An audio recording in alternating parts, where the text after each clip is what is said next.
Katden lovers and Katden followers, abay Alden Richards, hindi na nakaiwas na sagutin ang mga tanong na ito. At gaano ba nga ba katotoo na si Catherine Bernardo at Maris Racal ngayon ay pinagsasabong sa social media? So, ang lahat ng yan, but before that, ipiusapan natin bago tayo dumako sa atin pong proper topic for today's video, ay magbasa tayo ng isa sa mga tinatawag nating comment of the day patungkol dito kay Miss Catherine at kay Mr. Alden Richards, kung saan sa last update po natin ay pinag-usapan natin silang dalawa, no, na meron po silang tinanong po si Alden Richards kung gusto niya pang makatrabaho ang isang Catherine Bernardo, na agad naman po itong talaga namang inagrihan nitong si Mr. Alden, ano.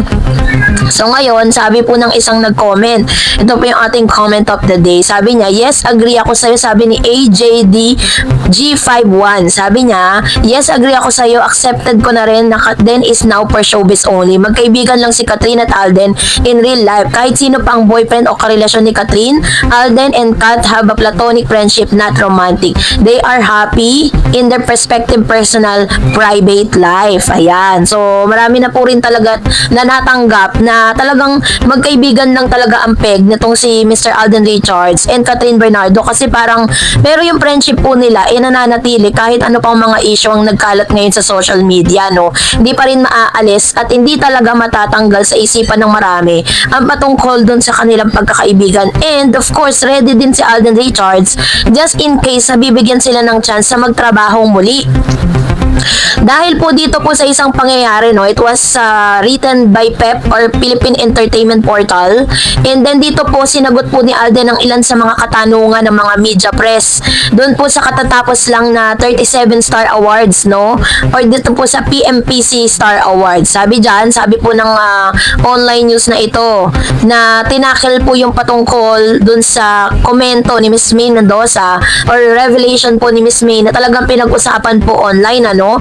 So, hindi po nakaiwas dito si Alden. Sabi diyan, umiiwas si Alden Richards na sagutin ang revelasyon ni Maine Mendoza na inamin niyang na-inlove siya sa kapuso actor nung magkatambal pa sila. Nakilala ang phenomenal team up na nina Alden at Maine na Aldab dahil sa patok na kali-serie segment ng Eat Bulaga mula July 2015 to December 2016. Nagtambal din sila sa pelikulang Imagine You and Me noong 2016 at sa teleseryeng Destined to Be Yours noong 2017. Hanggang sa nabuwag ang kanilang tambalan at nagkanya-kanya na sila ng landas ng showbiz. Makalipas ang 10 taon nitong August 2025, inalala ni Maine ang panahon na na-inlove siya kay Alden sa Tamang Panahon segment episode sa YouTube channel ng Eat Bulaga TVJ. Rekta raw na sinabi noon ni Maine ang nararamdaman kay Alden, pero nang tanungin ni Maine kung may nararamdaman ito para sa kanya, ang sagot daw ni Alden, di ko pwedeng sabihin kasi mawawala yung magic.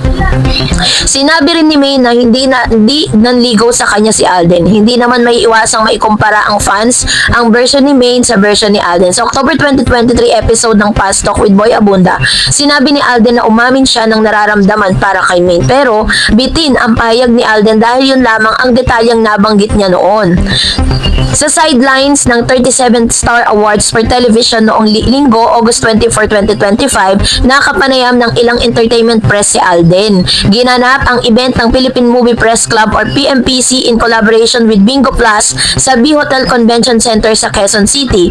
Ang maiksing tugon ni Alden nang tanungin tungkol sa pahayag ni Maine, sabi niya, I don't wanna comment on that issue, sorry po, respect na lang. Sa kabilang banda, natanong din si Alden kung bukas siyang makatrabaho muli si Catherine. Pag may opportunity, let's see, tignan natin, sabi ni Alden. Katambal ni Alden si Catherine sa record-breaking movie nilang Hello, Love, Goodbye 2019 at Hello, Love Again 2024. Nabalita noon ang panliligaw ni Alden kay Catherine, pero biglang nahinto ito sa di malamang dahilan. So, pero aside from that, of course, si Alden Richards po ay nanalo bilang Best Single Performer by an Actor para sa natatangin niyang pagganap sa Magpakailanman episode sa Puso at Isipan, The Katilana Family Story.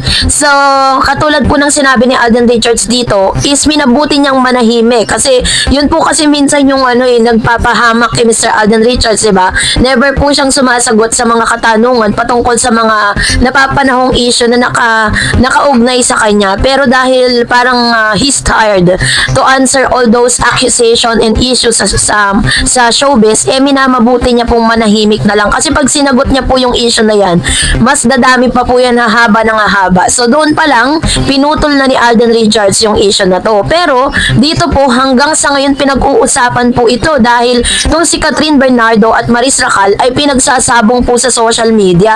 Ang dami pong mga nagkalat na mga photos kung saan meron na pong parang si Miss Maris Racal po is lahat po ng mga endorsement na meron si Catherine, meron na rin siya. Si Maris Racal naman ngayon ay sinasabong kay Catherine Bernardo. Si Maris ay nalilink ngayon kay Daniel Padilla na ex-boyfriend ni Catherine. Sabi ng netizen, Catherine may be glam but Maris is pure fire, sexier in every way. Komento ng iba pang shining star, Kat, haha. Kat pa rin kami. Si Maris nakita ko ng personal, super ganda, na hindi mo pagsasawaan ng ganda. Habang tumatagal mas gumaganda. Tignan, hindi dugyot ang beauty, fresh na fresh. Bata pa kasi at very charming. At maibubuga sa acting, action, drama, singing, dancing, scriptwriter, linguistic, wala ka nang hahanapin, nasa kanya na lahat. Kumbaga, all-in-one package, full of sec appeal. At baka bagay na bagay sila ni Daniel. Ngayon lang nakasmile palagi si Daniel na totoong-totoo na happy pagkasama si Maris. Go, go, Maris! Sabi naman po ng ilang netizen, hindi ka sexihan ng batayan ng pagkatao kahit sexy. O, loko kayo. Kung wala kang value sa pagkatao mo, since young cat, still the number one. Maris is what you see is what you get. DOA. Yan. Wala namang kinikilingan ng fan na to. Catherine, my number one is a beautiful and Maris also have a good for me. Pretty, cute, and sweet both. Sabi niya, agree ko, Miss Maris is prettier, so fresh. Every person is unique. Si Maris, lakas ng appeal. Hindi sila magka-level ni Catherine, yun lang. So ganito po ang ilan sa mga komento ng mga netizen patungkol kay Maris Racal at saka kay Miss Catherine Bernardo, kasi parang habang nililink itong si Maris Racal kay Catherine, hindi po naaalis yung comparison, which is normal naman talagang nangyayari sa showbiz. Kahit naman talaga sino parang kinukumpara kanino, tapos kinukumpare kung ano, pero syempre all in all is uncomparable naman talaga yung mga ganda nila, diba? Hindi mo naman pwedeng ikumpara yan. At the same time, may kanya-kanya po silang beauty at talent. Diba, maaaring may mga talent si Maris na wala si Catherine, pero may talento rin naman si Catherine na wala kay Miss Maris Racal. Pero tsaka sabi nga ng ilang mga fans si Catherine, parang hindi naman daw match na pagkumparahin sila dahil sa dami na rin ng mga na-achieve nitong si Miss Catherine Bernardo. Example na lang po natin, yun pong movie, no, ni Miss Catherine Bernardo, kahit ano pong movie niya, talagang pumapatok sa takilya. Tapos na ikumpara pa tuloy yung movie nitong si Maris Racal na Sunshine. Diba, hindi nga daw di umano umabot sa katiting na kinita ng Hello Love Again, yung pong kinita ng Sunshine, diba? Mas malaki pa nga po yung kita ng P77 ni Miss Barbie Fortesa kaysa po dun sa movie ni Miss Maris. Kaya talagang marami pa pong kakainin bigas si Maris bago niya malagpasan si Miss Catherine. Maaaring nagkakamabutihan sila ni Daniel, pero it's unfair na ikukumpara nyo si Catherine kay Maris Racal. So, kayo po, anong inyong saloobin patungkol dito? Comment down below. That's it for today. For more videos and updates, please don't forget to like and subscribe, and please don't forget to follow my Facebook page, Dar Eds TV. God bless everyone.